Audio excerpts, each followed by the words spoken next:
Jacob. Welcome to the podcast. Excited to have you here. Welcome to Flipping the Barrel. Thanks for having me. So you are the CCO at UTEX Industries. And tell me a little bit more about just what you do today. You said you do a lot of things. You wear multiple hats. Yeah, I'll wear a lot of different hats. So I run all the commercial operations at UTEX.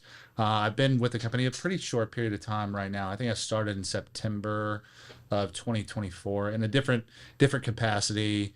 I was looking after the international operations. They have a manufacturing facility in Johor Bahru, Malaysia, and kind of a regional Asia Pacific headquarters in Singapore. We also have a manufacturing facility just outside of Newcastle, UK, and run some commercial operations there. So I started doing that. There's kind of a undersupported business line, and we did a little bit of a restructuring there. So. Yeah, started there doing that, and I took over the CCO, so all the commercial operations in January of this year. Oh, wow. Okay, we're going to get into all of it and see all the cool things that you guys are doing at UTEX. But first, where are you from? I am originally from a place called Brownwood, Texas. Most people haven't heard of it. No. The closest, yeah. Haven't. Yeah, so the closest bigger city is Abilene, so it's kind of right dead center of Texas, about 3 hours away from Midland. 3 hours away from DFW, 5 hours away from here, but small, 18,000 people live there. Wow. What did your parents do for a living? So my mom, she was a general manager of a, I think it was, I can't remember now, Toyota or Chevrolet dealership there in town. And my dad worked at a company called Superior Essex. Was it oil field? No. Okay, sounds oil field. Yeah, no, it wasn't. So they manufactured, I believe it was like it's cable, fiber optic cable is what it was. Okay. Yeah. So in Brownwood, there was two major factories there that employed basically the whole town. Yeah. So Superior Essex was one of them, and 3M was the other. I take that back. Kohler was also there. So between those three companies that employ most of the people. So my dad worked there for, I think, 20 years. And then he and my mom ended up separating or divorcing whenever I was around 15 or so. My dad moved off, and he ended up kind of going out and doing his own thing. And my mom, stayed in Brownwood. Wow. And so growing up in that small town, did you think you wanted to leave one day? Did you see yourself working at one of those three manufacturing facilities or? No. So, it's been really interesting living here. So I think I've been in the Houston area for, I don't know, eight to 10 years or something like that. And it was really my first kind of dose of big city. So I lived in San Antonio for about 5 years, which is sizable, and then to Midland, then to Houston. It's become very clear to me that there's so much more opportunity that somebody from a small town, you don't even know what there is. So I was a first generation college grad, so I had no idea what to do after, leaving high school. Just knew my friends were going to go to school, so I was therefore going to go to school, and I didn't want to be in that town any longer. So what did you study? Where'd you go to college? So my undergrad, I went to Sam Houston State. I actually lived in College Station with a few friends from high school, and then transferred back and forth. Went a couple days a week to Sam Houston State. It took me a little bit longer than most people to get through. To graduate. To get through. So I worked quite a bit through it, and I was not a very good student, but I ended up majoring in political science. With I think a minor in history. I don't even recall. I'm pretty sure. What did you want to do with that? Like, I had no idea. Okay. No idea. You know what's funny? A lot of people, when I was back in college, and they'd say like, I'm doing political science. To me, it was like, oh, you don't know what you want to do in life. It's It's like that degree, and I'm like, and your parents are paying for this? Yeah. No, that's exactly right. So the reason I remember now, the reason I picked it is because I think it was my freshman year. I had, the obligatory political science class 101 or whatever it was. I was doing really well in that. It was very narrative and paper driven. And I did well enough for some of the professors to be like, oh, it's a good opinion. And so I think I maybe just kind of took that and like, I don't know anything else I want to do, so I'll just stick with it. But very much random. Wow. And so when you graduated, did you go straight into oil and gas? Like, how did you fall in here? Well, not so mostly, but there was about a year period where I had no idea what to do after I got out of school. So I actually went back to Brownwood, where my dad had taken over a car dealership there at that time, and I worked for him for about 6 months in the like the service department, like routing service. You go to somebody's oil And he change. owned the shop, or he was like a He partner was he was a somewhere? general manager Okay. of it. Yeah, so I did that, and it was awful, right? Not only was it I You didn't want didn't to like be it. there, Yeah. but I didn't know what I wanted to do, and I certainly didn't want to work for my dad, right? Hmm. And he's yeah, it wasn't. I didn't like it. Yeah. So I don't blame you. I don't think I would like yeah, to work with any of my parents. yeah, but I didn't really have any other options, right? I didn't still didn't know what I wanted to do.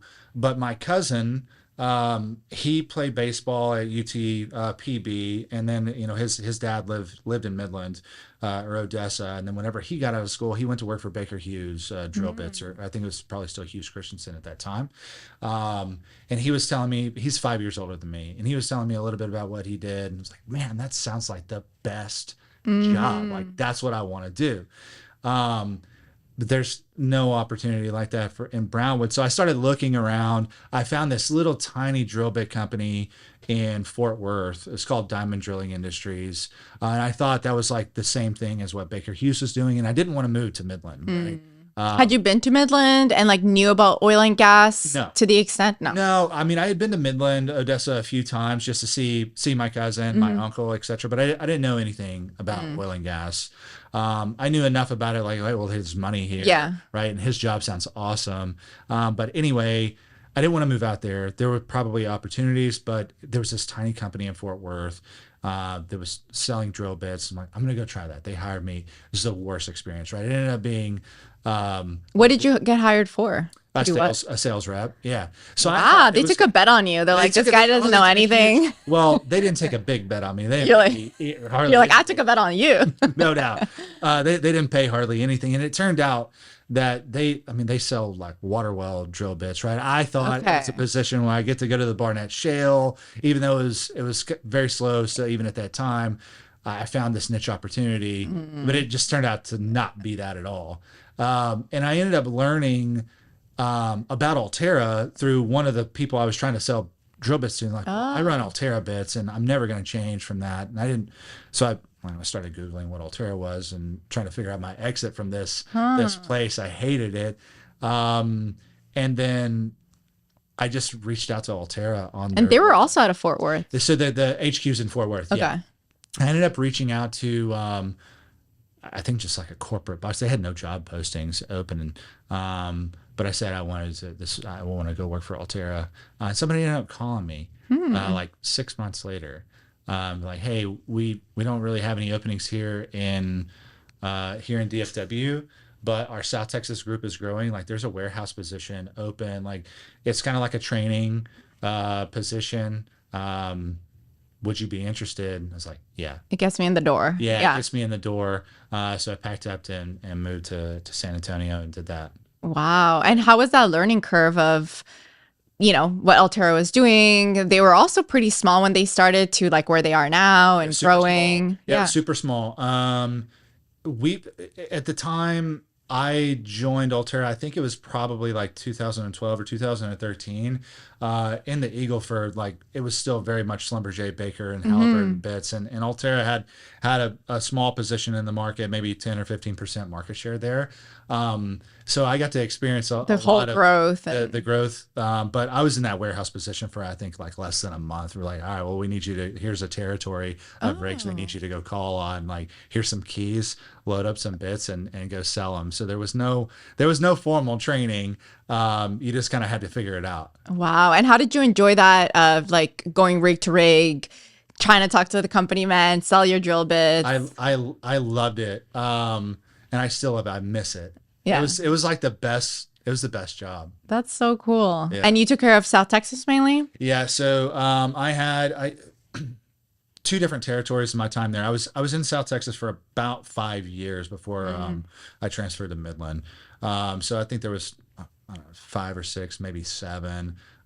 field sales, like technical field sales people whenever I was there. That's so cool. Yeah. Yeah, I think when you think back of the field, I do miss it sometimes, but sometimes I tell myself, I'm like, you just miss it because you don't remember all of the late nights and the sleepless nights. But far away, I'm like, oh, it was such a great time. Like, I love the field, going out to the rig. Yeah. But maybe I wonder if it's because we're blocking out all the crap. Maybe. I think there's probably a large portion of that. And I also think that what I miss is like the immediate satisfaction by seeing a win, client, it right then, right. Especially, it was hard. It was very hard to sell terabits for many of the years that I was there because we were new.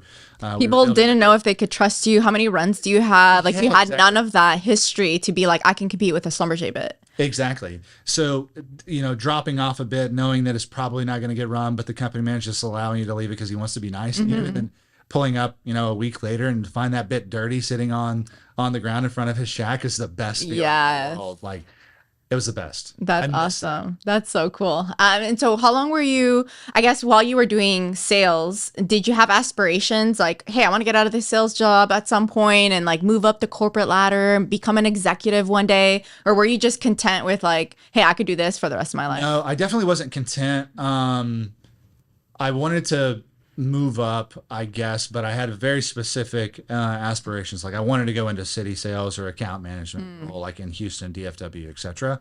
And we found like the people that are the best at that role are the people that have field experience, right? So able to speak on things at a technical level and the field level. So that was my aspiration. Like from probably 2 years in, I knew that's what I wanted to do. So is that what happened? I guess you went to Midland to be an account manager? Yeah, so I can't remember the year. I do really bad with years, but I was in San Antonio, the Eagle for about 5 years, and then a downturn happened, and I grew really close to a lot of the people there, and even the management were very close with one another, and you could see the writing on the wall. Like, we're gonna have to get rid of some people, right, to right size this thing. And Midland was growing, or it may not have been growing at that point, but it was still busy, and they needed some help. So it's like, I'll go out there and hopefully maybe spare somebody else's role, and I'll get some new experience in a new basin.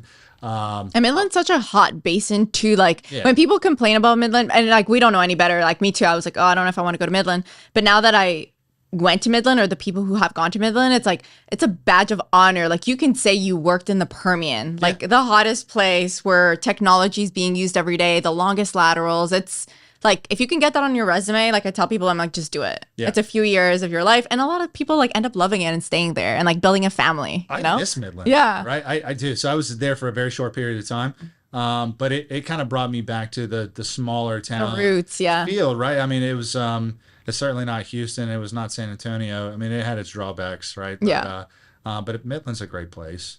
So I went out there in the same role for about a year, and it happened. It kind of coincided at a time where it was really kind of a difficult decision because our son, my oldest son, he was 3 at the time, and my wife was a teacher in San Antonio who was also pregnant with our second son at that time. So like, when you were moving to Midland? Yeah, well, yes, exactly. Okay. So I actually ended up, she's the best. I ended up leaving her. We got an apartment in San Antonio to put her in for, I think, I don't know, it was like 4 or 5 months. And I was commuting back and forth as she finished up her stint in the school. Because if she stayed, she would get, whatever other benefits, more time off. I can't remember exactly the details of it.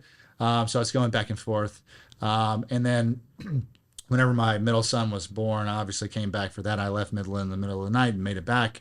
And then 2 days later, we were all going to Midland, right? It didn't take time to get there. Yeah. So it was a wild ride. And so how long did you end up staying in Midland? Because you moved the whole family, now 2 children. That's right. Yeah. Bought a house there. I think, maybe a month or so after, I think we ended up getting into buying the house whenever she was pregnant. We knew that this when you was would kind move. of the stage. Yeah. So we were there for, I don't even know if it was a full year. It might've been 11 months.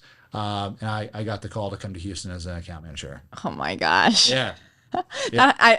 It sucks, but I've heard it so often. It's just the oil field. It's like we moved to Midland, or I sold my house, and then like 9 months later, I'm transferred overseas, or it's like it's the oil and gas. You just never know. Exactly. And so they moved you to Houston. Was that, I guess, the first big city that you guys all lived in? Where's your wife from? Is she also She's originally from Brownwood too. Small town? Interesting thing is I didn't know Yeah, her. you didn't meet her? So I didn't know her until after I graduated from college, and her mom ended up being was a neighbor to my dad who lived right across the street. And the lady my dad was dating had a daughter who was friends with my wife. So, so I didn't know her. She graduated a year before me, but I didn't know. Wow, you would have thought in such a small town everyone knew each other. Sure. Wow. Okay, that's cool. And so you guys moved back to Houston. How long did you stay at Altera in total? I think it was either 11 or 12 years. So I left Altera in September of 2024. Wow, and to UTEX directly. Okay, cool. I'm trying to like draw the timelines. Yeah. I want to talk about Altera's marketing and branding as you were there for so long and kind of saw the growth of it. Yeah. I don't know much about their business. I know a few people there that I really like, but what does stand out for me, and I always tell people, it's just what they did in the market in terms of branding and marketing themselves was very smart and just genius. And the reason I say it is because a few years ago, when I would go on Instagram and just find a sticker, when I would put like drilling or oil field, it was all Altera stickers. Like they owned Instagram. No other oil field service company even had an Instagram account, and they were already kind of dabbling into the young generation, making stickers. They had Benny the Bit. Like whoever did the marketing is like a genius. Yeah. And I would always hear people be like, yeah, we want to be like Altera. Like they're small, but no one would know that they're small. Maybe their stuff wasn't as great as other people's, but their marketing just was so good. Like tell me a little bit about behind the scenes, even just you representing the company and like had great marketing. Yeah. So I don't think there's anybody, even at the period of time whenever I first started, which I can't remember exactly when Altera was founded, maybe 2005, 2006, somewhere around there. So it had been in existence for a while. But even at the 10% market share I told you it was in the Eagle Ford when I started, that may have been a understatement to a degree. I don't know, but it was not huge. Mm-hmm. Everybody, including myself, believed we were the best. Yeah. Like, period.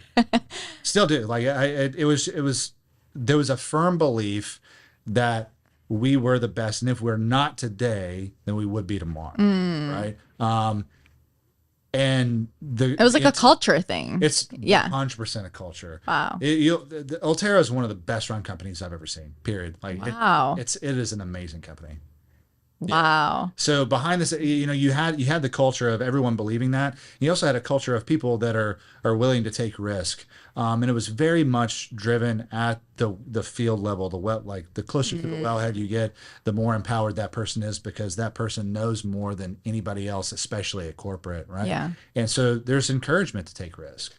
Wow. And so what made you decide to leave, or what happened for you to look outside after 10, 12 years? That's a lot, especially you coming new into the oil field. This was like your first family, let's say. Yeah, for sure. I still miss them, right? I love everyone over there. They're amazing, amazing people, and just a great business. And it's I think one thing that sets them apart from everybody else in that space is it's very specific, right? Mm-hmm. We do PDC drill bits, and it's application of performance driven, period. Nothing else, right? Mm-hmm. It's that simple where, even the big guys, like, it's somewhat dilutive. Like, oh yeah, we have it. It's a great product, but it's not their focus. That's not. It's not the focus. So they have that. On my transition, so I started business school in, I think it was 2022. And I had met a guy that was not on the board at Altera, but he worked for Blackstone. Blackstone owned Altera at that time. And I met him at the gym, right? Okay. And I had an Altera bag, and he was like, "Oh, Altera's one of our portfolio companies." He didn't have anything to do with the business, so I got to know him. He was an asset manager for them, or like a portfolio manager, right? He wasn't on the deal teams, anything like that, and that sounded like the best job, right? Like something you didn't even know existed as a job, didn't even know career. It existed. Yeah. But I knew that I didn't have any technical background. It was a poli-science. Yeah. Right? No technical background. And I was kind of at a point in my life where I knew I wanted to do a bit more than what I was doing. I had been promoted a few different times at Altera, and always kind of put in positions like, we either have a problem here or we want to grow it. You've got to You're the prove a track guy. record. Yeah. So I got a lot of opportunities, but I knew that those opportunities were probably fewer and far between, just because Altera has been successful. Yeah. And I wanted to know, like, honestly, I wanted to challenge myself through business school to see if I can get the technical background. And I found this guy it seemed like he had the best job. I'm going to equip myself with at least the finance skills, because maybe that's what I want to do. So where did you end up going? Your MBA? Yeah. Where did you go, or what did you SMU. do? Okay. Yeah. And that was 2-ish years, 3 years? Yeah. What is it? It's 2 years. Was it in person? Did you have to do It was hybrid. Yeah, it was hybrid. Because during that time, luckily, because I was traveling a lot. So at that period of time, I was looking over international groups for Altera, like the Eurasian continent. And I was having to travel a lot. Plus do this. And at that time, I had 3 kids. It's a lot. It's a lot, right? In business school, there's a lot going on there too. Yeah. It's funny because I wanted to challenge myself, and I loved school, or at least what I remembered school was like during, my degree. And so I was like, I want to do an MBA because that's what everybody does. And I felt like I wanted to keep learning. And so I signed up, started in January. I already had to drop out, just being fully transparent, because I was like, whoa. I think why it became hard is because I was like, I didn't have the right why. I was just doing it because I was like, I need to challenge myself. I want to learn. I want to go back to school. And an MBA sounded like a great idea in theory. But then when I was in it, and the hours that I had to spend to learn the modules and accounting and the P&L and all the stuff that, like, okay, it's cool. Like, I want to learn this. But when I had to look at inward of my life, like, this is not what I want to do. I will never want to do this. Like, I left corporate America last year. And so it was kind of like, why did you do an MBA? Like, I was just following the trend. I was following what everybody else did, and I thought I needed to do it. But I thought, wow, people who do an MBA, like, kudos to you, because it was so much work. Yeah. I lasted 4 months, and even like the accounting exam, like, I was just like, I was working all day, doing some modules in the evenings. And then I was like, on Saturday, Sunday, like, I had to do that. And then I would look at my husband and my daughter, and they'd be like, why are you doing an MBA? Like, this is dumb, And I'm like, I don't know. Why is it Saturday, 7 p.m. and I'm reading a module? Like, it was just, I had to look back inward and be like, this was not necessary for my life currently, maybe at some point. And so I had to drop out, which was very hard for my ego, because I'm like, I thought I was a great student. It wasn't the right timing, but that's a lot of work to go through an MBA. Like, tell me a little bit more on like how you manage that, because that's hard. So the number one management tool was my wife, right? And I want to go back to the whys a little bit. Yeah. So I already told you one of the whys. Like, you had a good why. Well, that's part of the reason why, and I would say most of it. But also I didn't do good in school, like in high school and college. I didn't buy books for half of my college classes, or maybe more. I just was not a good student. Yeah. And it's always eaten in me to know that, to know that I just didn't try. Like, didn't try. Imagine what would have happened if I would have tried. What would I have known? And that bothered me. It bothered me up until the point, that was one of the motivators. And I figured it was risky for me to do this, because I had not a sound academic record, and it had been 10 years since I was in any type of mathematical any type of math, right? Or homework or testing, all of that stuff. Yeah. Like, I'm gonna do this because I know I'm capable of it, right? If only that, I wanna show myself that I can do it. That was a big driver. So it's just a force. Like, you just do it by force. You force yourself to do it. And I actually did really well. Wow. And I think a big part of this is it was very interesting to me. Yes. I didn't know most of the information that they were teaching, right? And it's very immersive, and you're working with very distinct groups of people, and you have to figure that out. Yeah. Because you all don't really get along, right? Everyone's like older and set in their way. It's very different to make friends, mid-career. For sure. And I think I was like out of the cohort of, I don't know, a couple hundred people, there's like 3 people in oil and gas. Everybody else is in like technology, okay. Or healthcare or stuff that I could care less about. Yeah. Probably couldn't care less about oil and gas, right? Wow. And so would you say that guy that you met at the gym kind of like inspired you to? He did. Okay, that's cool. Yeah, he did inspire me. So that was like I said, one of the bigger drivers. I knew that the ceiling wasn't completely gone at Ulterra. It wasn't, but I knew that I wanted more. I didn't know exactly what I wanted more of. His job sounded amazing. So that's what I went and did. And I kind of had a plan. Once I get out of school, I'm going to go try to find that job. Yeah. Well, lo and behold, Blackstone was not really in oil and gas after that. I think it was one of their last funds. It may have been their last fund. And I also didn't want to work for a gigantic company, but I thought, maybe I could go work for a smaller private equity group and do the same thing. So that was the intention. But it didn't exactly work out that way, but SMU has a great network of people that are ex oil and gas, just an amazing network. I would say for a lot of people, like get an MBA for the network. Yeah. Like it's probably a good portion of it's like who you might meet, who you might start a company with, who you might get hired with. Like that network, in my opinion, is definitely worth it. For sure. I mean, it's what landed me where I am today is completely because of that. So I finished that up. I had a concentration in finance. I'm like, all right, well, I'm gonna pursue this. What steps do I need to take? I got connected to some of the alumni there. One of them is MD of a investment bank here in town that's all OFS. I thought that they could kind of introduce me to some of the smaller PE groups, and I can go do this dream job. Well, lo and behold, there's not a whole lot of private equity investment in oil and gas anymore. Or OFS. Yeah. But anyway, I met with the investment bank and like, look, we could probably just get you on here and kind of get you the experience needed to go into PE, but like, don't do it. They told me like, don't do it. You need to be in operations. You have all this experience. Don't do it. But they connected me to one of the PE groups, and I talked to them a little bit, but it was going to be more deal team, and I could already kind of smell that that's probably not what I want to do. The due diligence part sounded really fun. Yeah. But I like the operations. But anyway, another one of the connections introduced me to a guy named Charlie Thompson, who happens to be the CEO of UTEX.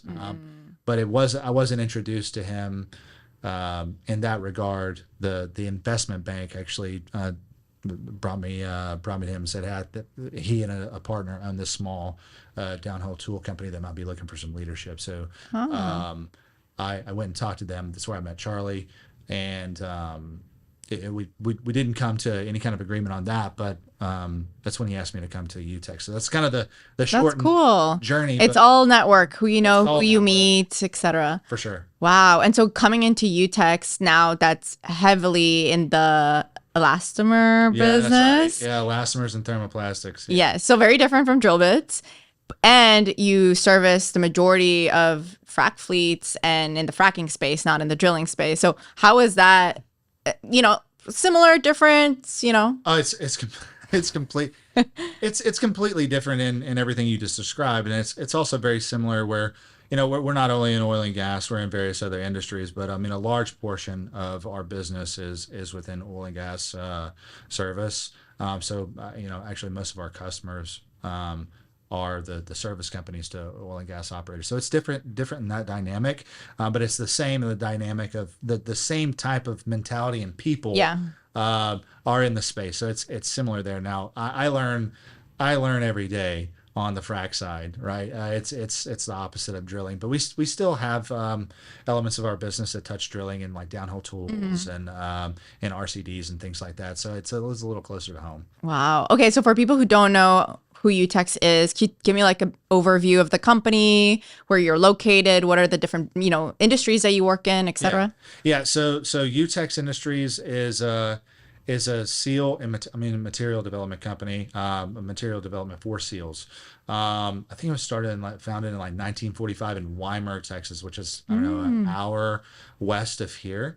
That was the original headquarters, and I think it was at that time called like Universal Packing and Gasket. So it still has the pump packing roots.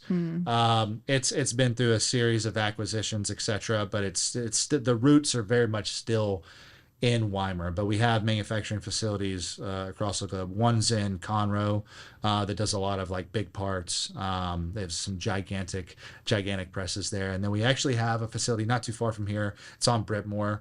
It's the thermoplastic side of things.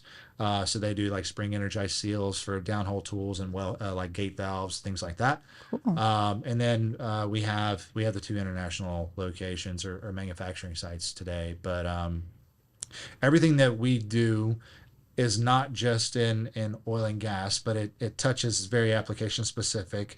Like if you need to contain fluid, and it's either really hot or really cold, it's got abrasive environments, i.e. sand for frac, right? Or it's got some sort of corrosive media in it. That's where we excel, is trying to figure out the right combination of material blend and design to come up with a lasting solution. Wow. Seems complicated, but very needed. Very needed. It's like almost any machinery, I guess, that you can think of. Like you're going to need some sort of sealing or packing, or everything's got a seal in it. Wow. Everything's got a seal. So I think it's oil and gas, mining, probably some oil and gas. So oil and gas mining, we have a pretty substantial part of our business is in the water infrastructure space.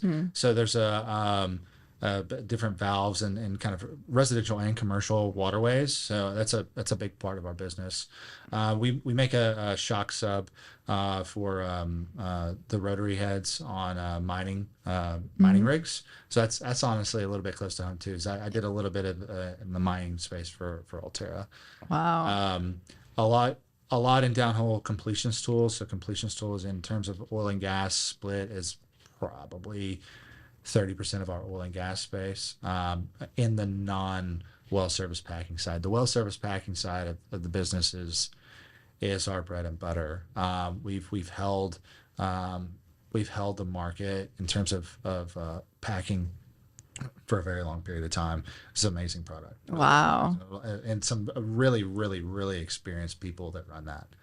Yeah, I mean, I think you said started in 19... I think it's 45. 45, yeah. During World War II. Yeah, that's incredible. Like just the history of the company. And to your point, like different acquisitions, different mergers, but it's always kind of stayed at its root of this is what we do for a living. This is what we're good at. That's right. Wow. And, I think what's cool sometimes when I get to speak to people who play a small but very important part in oil and gas, that people don't think about you. They're like, yeah, the operator or the frac company. And it's like, yeah, but there's all these small little companies that like hold all of this products together, from the sand to the water to the downhole tools. It's like there's so much that needs to come together. But then certain items like this, where if this fails or if there's a problem, the whole thing goes. And so it's like out of sight, out of mind. But you guys play such an important role in the industry. Sure. So I think it's super cool. It is cool. It's cool. I learn every day. Like I told you about my background. I had no background in this.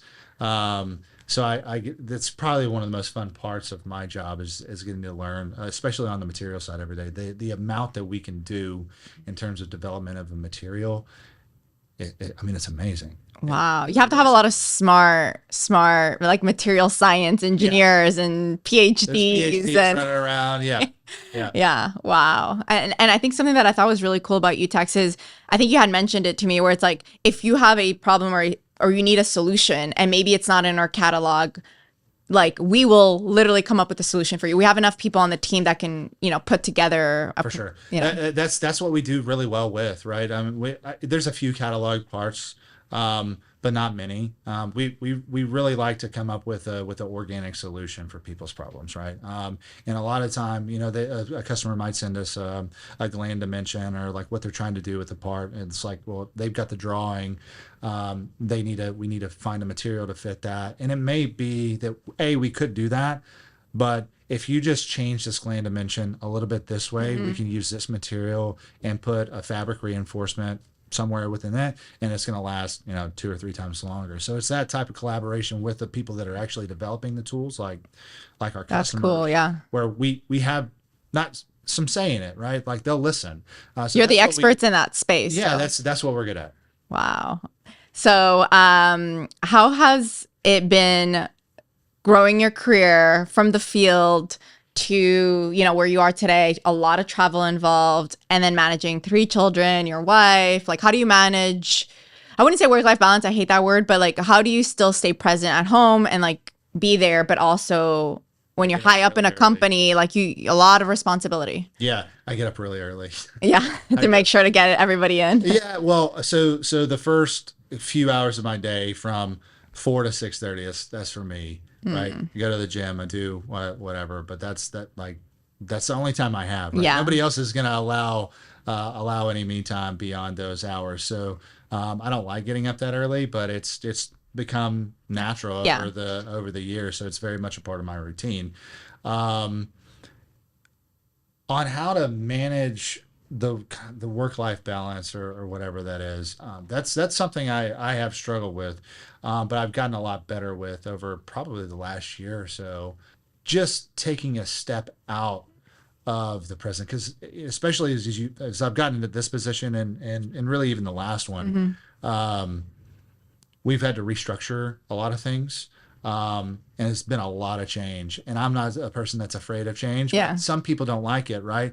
And it gets nervous. So you're constantly going to be bombarded with problems. Most times people are going to bring problems to you. Yeah. They're not coming to you to be like, great day today. Like, yeah. You're there to solve a lot of things. Yeah. Learning to step out, having the ability to zoom in and quickly zoom back out. You need to zoom in and understand what's going on and then step back out of it and think. Taking the time to step in, see it, step out, think. That's not probably as detailed as I would like to give, but that's how I envision it. And that's how I do it now. Because if you stay zoomed in, it's not going to be. You'll crack. You'll crack. And I've gotten to the point like that before, right? I'm the kind of person I'll take on a lot. I've got a lot of energy. I'm always willing to take on new things. So I've had to put myself in check. Right? Like, okay, well, maybe you shouldn't do that. Right. Saying no to certain things. I feel like we're the type of people that are going to say yes to everything. And just like, to your point, I like what you mentioned about not staying in it, because when you're in it, it's so hard to just get a different perspective and like a level set again and kind of look from the outside. And I think when you could take a different view, an eagle side view, you could be like, okay, it's not as bad as I thought, or the problem isn't as big as I think when I'm in it. And so it's kind of like being able to position it for everybody's good, for everyone's mental health, including your families who would have to deal with you. For sure. Yeah. That's a work in progress, right? Yeah. I don't think anybody's probably ever perfect at it. Some people are better than others. There's certainly people that are better at it than me. But that's one thing I have improved on, and that saves a lot of heartache. And I don't ever let things, or I don't think at least, my wife might tell us a different story. I don't let it drag me in at home, or at least I don't let it show. Like, I'm usually thinking about things in the background, which is probably not good. But I'm working on it. I think it's a work in progress for all of us. And so you mentioned 3 children. Yeah. What are their ages? So 12, 8, and 6. So you're in a busy stage in your life. Yeah, it's not like they're like 17, they don't care about mom and dad. They're like present, like they care about family time. Oh, for sure. Yeah. Wow. For sure. It's super busy. Wow. All the time. There's not a quiet moment in our house. Yeah. Oh yeah, especially like after school activities, games, the weekends. Yeah. Plus you've got a very demanding job, and so. Yeah. So my oldest, he starts middle school, or not middle school, it's junior high, whatever. He goes into 7th grade this next year. So that's like, I'm just kind of shocked. Like, wow. How did that happen? How did that happen? Yeah.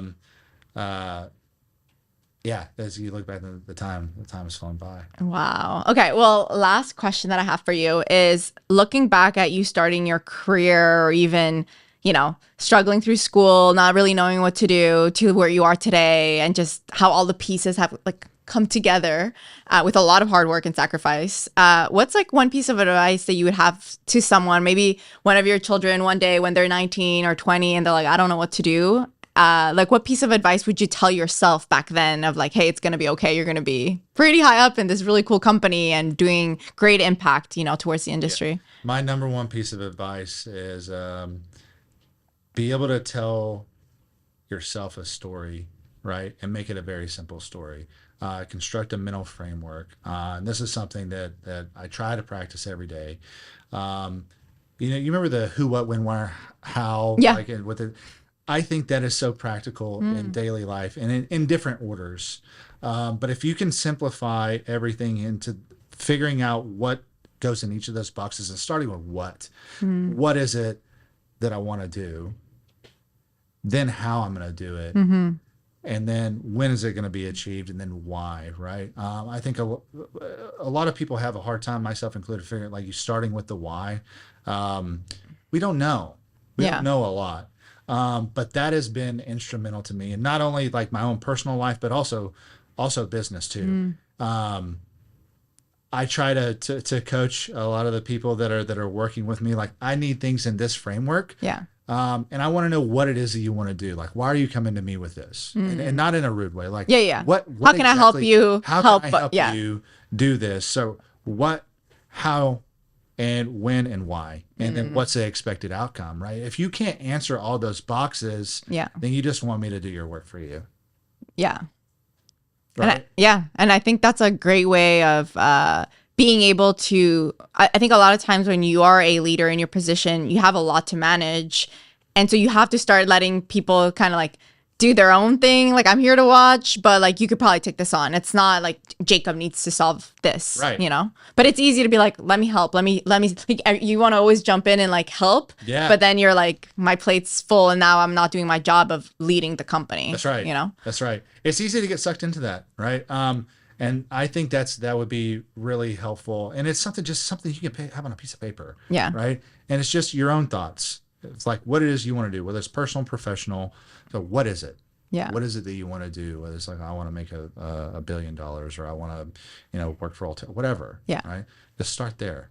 I think that would be helpful for a lot of people. I love that. I think that's a great advice, because I think, to your point, we're just going through life, just like doing things, and then we forget, like, where am I going? Why am I doing this? Why did I do an MBA? Why, like it's important to just have a direction, and then like life's going to take you differently. Like, your path would look so different from anybody else's, but at least you had a why. Like, I want to go work at Altair. I'm going to find a way to get there. Yeah. I want to, get a degree because this is going to give me better opportunities, and and then you kind of like shape it. But I think I love that piece of advice. I think that's a great one. Accurate. Yeah. That's it. I love it. Everything else will fall into place. Well, Jacob, thank you so much for coming on the podcast. Where can people find you? And then where can people find more about UTEX, or how to reach out to someone at your company? Yeah, so you can find UTEX. Our website is utexind.com. It has all of our information on there. I think my contact information will be on there. You can reach out anytime. And then they can find you on LinkedIn, Jacob Bunn, N. That's it. Awesome. Okay, well, thank you so much for coming on the podcast. We'll catch you guys on the next one. All right, thanks for having me. Thank you.